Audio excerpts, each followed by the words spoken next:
They taught you to trust, to build relationships, to share secrets. They called it connection. But have you ever watched a smile that hid its teeth? They shook your hand while checking your pulse for weakness. Every friendship is an open tab. Every laugh a ledger entry. They don't remember kindness. They remember what you owe. Loyalty? A bedtime story whispered to fools. The powerful don't trust. They inventory. Your mistake wasn't being used. It was not keeping your own receipts. So let's begin. We're not building networks. We're building arsenals.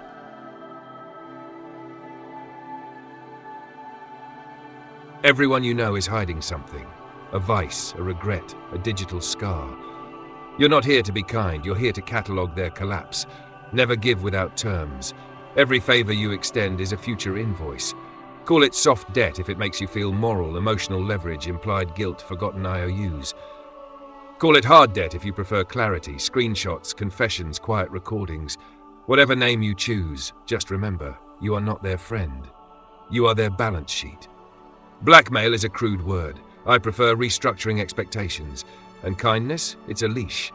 Wrap it in velvet if it helps them stay calm.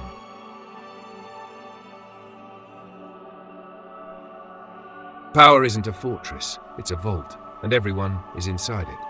Start with the smallest, the intern who stole company pens, the classmate who cheated on one test. Their shame is cheap, but compound it and it buys you silence. Then come the rivals. You won't threaten them. You'll offer them peace, with strings so soft they hang themselves. And finally, the ones who tried to bury you. You don't expose them, you use them. Their ambition becomes your courier. Their secrets become your infrastructure, and when the vault is full, you burn it. Not to destroy, but to prove that you were the fire all along. Friendship was never the goal. Redemption was never the method. This was always extortion, polished, branded, sanctified.